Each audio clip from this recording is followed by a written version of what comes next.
En este capítulo vamos a dar una introducción a los trastornos del ritmo, y para ello vamos a empezar con las bradirritmias.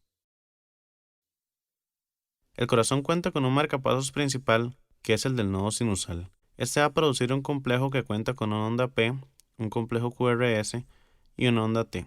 Este despolariza a una frecuencia entre 60 y 100 latidos por minuto. Pero si este no funciona, el que inicia la despolarización es el marcapasos del nodo atrioventricular, que despolariza a una frecuencia de entre 40 y 60 latidos por minuto, y va a producir un trazo que puede tener una onda P invertida o puede no tenerla, como lo vemos en el ejemplo. Si este marcapasos no funcionara, el que iniciaría la despolarización es el marcapasos ventricular, que produce una despolarización a una frecuencia de entre 20 y 40 latidos por minuto. La primera bradirritmia que vamos a ver es la bradirritmia sinusal, la cual es producida por el nodo sinusal, que aunque este usualmente despolariza entre 60 y 100 latidos por minuto, en este caso la frecuencia sería menor a 60 latidos por minuto. El ritmo de la unión es el segundo que vamos a ver. Este se produce en la unión atrioventricular y usualmente no tiene onda P o esta está invertida.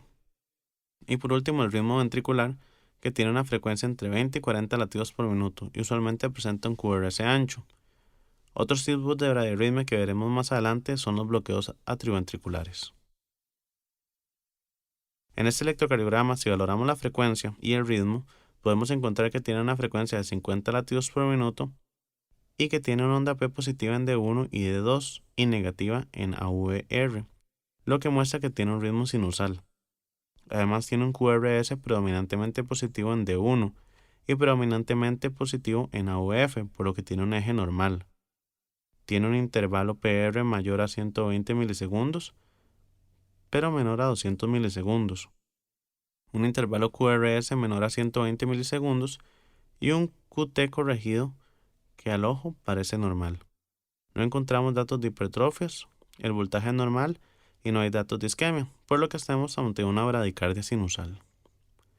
El ritmo de la unión tiene una frecuencia entre 40 y 60 latidos por minuto. Este se produce en el nodo atrioventricular y usualmente no tiene onda P, o en algunos casos esta podría estar invertida. Si la frecuencia se ubica a más de 60 latidos por minuto, se le llamará ritmo de la unión acelerado. En este electrocardiograma podemos ver que tiene una frecuencia de 50 latidos por minuto, no visualizamos onda P, D1 tiene un QRS que es predominantemente positivo y AVF tiene un QRS que es isodifásico. Esto quiere decir que el eje se ubicará a 90 grados de AVF, por lo que probablemente este se encuentre a 0 grados, lo cual es normal. El intervalo PR no existe porque no hay onda P, y el QRS es menor a 120 milisegundos, lo cual es normal. El QT corregido aparenta ser normal, y no hay datos de crecimientos, no hay disminución de voltajes y no hay datos de isquemia, por lo que estamos ante un ritmo de la unión. El ritmo ventricular es producido en el sistema de conducción más distal, y esto es por lo que observamos que no tiene onda P y que tiene una frecuencia entre 20 y 40 latidos por minuto, y puede presentar un complejo QRS ancho. El sistema de conducción del corazón está compuesto por un grupo de células musculares especializadas que inician con la generación de la despolarización en el nodo sinusal. Esta es transmitida a través de 3 haces internodales hasta el nodo atrioventricular. En este se va a producir un retardo de unos milisegundos para que los atrios no se contraigan a la misma vez que los ventrículos. Este retraso es traducido en el electrocardiograma como el intervalo PR, por lo que si buscamos un bloqueo del nodo atrioventricular, podríamos encontrar una prolongación de este intervalo. Empecemos con los bloqueos. Los bloqueos atrioventriculares se dividen en aquellos de primer grado, de segundo grado MOVITS 1 o MOVITS 2 o 2A1, y aquellos de tercer grado o bloqueos atrioventricular completo. Empecemos con los de primer grado. En este bloqueo podemos encontrar un intervalo PR que se encuentra prolongado, es decir, mayor a 200 milisegundos, pero que este siempre mide lo mismo en cada complejo PQRST. Es decir, es un intervalo constante. Además de esto, otra característica que lo distingue es que cada onda P es seguida de un complejo QRS. Veamos el ejemplo a continuación. Podemos visualizar el intervalo PR que mide más de 200 milisegundos, lo que representa 5 cuadros pequeños.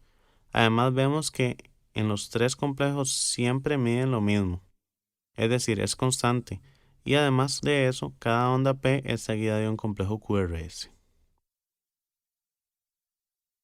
Aquí tenemos otro ejemplo de un paciente que tiene una frecuencia de 100 latidos por minuto, con una onda P positiva en D1, positiva en D2, negativa en AVR, por lo que tenemos un ritmo sinusal. Valoramos los intervalos y nos encontramos un intervalo PR mayor a 200 milisegundos, por lo que buscamos en el trazo largo de D2 que se ubica abajo a ver si este es constante o no. Podemos observar que es constante y que cada onda P es seguida de un complejo QRS, por lo que tendríamos un ritmo sinusal con un bloqueo atrioventricular de primer grado. Otro de los bloqueos que vamos a ver es el de segundo grado. El bloqueo de segundo grado MOITS 1 o bloqueo de Wenckebach presenta un intervalo PR prolongado, es decir, mayor a 200 milisegundos, pero que este va aumentando de forma progresiva hasta el momento en que tenemos una onda P que no es seguida por un complejo QRS y vuelve a empezar de nuevo a crecer constantemente hasta que vuelve a presentar una onda P que no es seguida por un complejo QRS.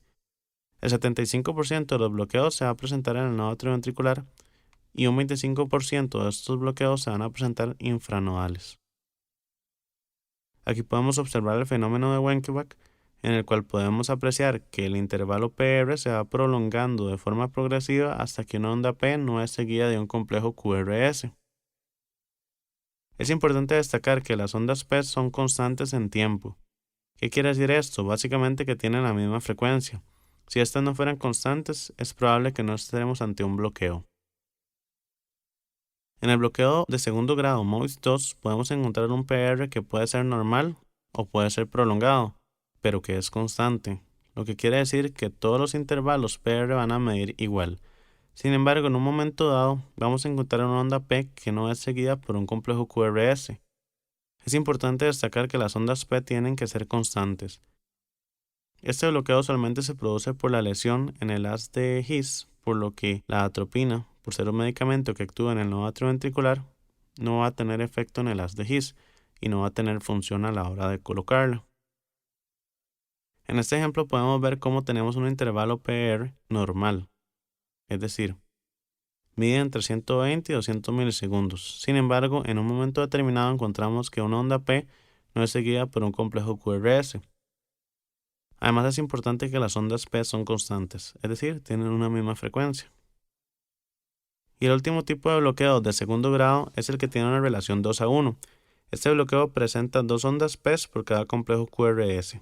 Al no tener más de dos complejos PQRS completos, antes de que una onda P no sea seguida por un complejo QRS, no podremos saber si este es un MOITS 1, el cual se prolonga de forma progresiva hasta perder un complejo QRS, o este es un MOITS 2 en el cual el intervalo PR es constante. Es por eso que lo llamaremos de segundo grado 2:1. El último bloqueo que vamos a ver es el bloqueo de tercer grado o llamado también bloqueo atrioventricular completo. En este bloqueo se presentan ondas P que pueden tener una arritmia sinusal. Sin embargo, que presentan una frecuencia entre 60 y 100 latidos por minuto y que no están asociadas a los complejos QRS, los cuales también son constantes, sin embargo, a una frecuencia menor, de unos 20 a 40 latidos por minuto. Al no haber relación entre ellos y hacer la frecuencia de los atrios mayor que la de los ventrículos, encontraremos más ondas P que complejos QRS. Este bloqueo es producido por la lesión proximal en el haz de His o distal a este, por lo que la atropina tampoco tendría efecto. En este ejemplo podemos observar que el paciente presenta una frecuencia de 27 latidos por minuto con una onda P positiva en D1, positiva en D2, negativa en AVR, por lo que tenemos un ritmo sinusal, con un QRS predominantemente positivo en D1 y positivo en AVF, por lo que tenemos un eje normal. Si valoramos el intervalo PR vemos que este no es constante y observamos que hay más ondas P que complejos QRS y que las ondas P tienen una frecuencia superior a los complejos QRS. No existe relación entre las ondas P y los complejos QRS, por lo que estamos ante un bloqueo de tercer grado o bloqueo atrioventricular completo.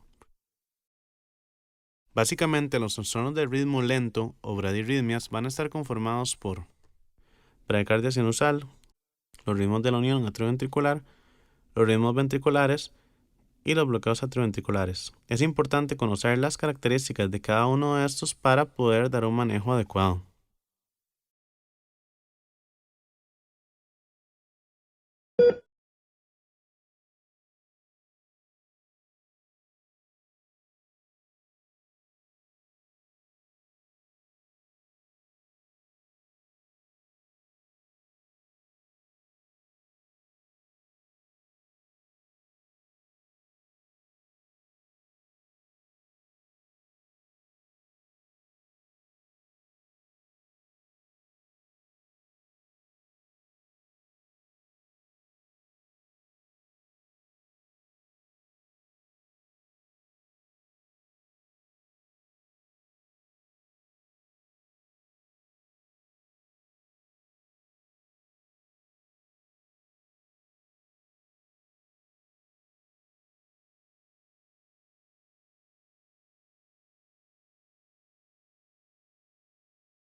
Los ritmos de la unión atrioventricular, los ritmos ventriculares y los bloqueos atrioventriculares. Es importante conocer las características de cada uno de estos para poder dar un manejo adecuado.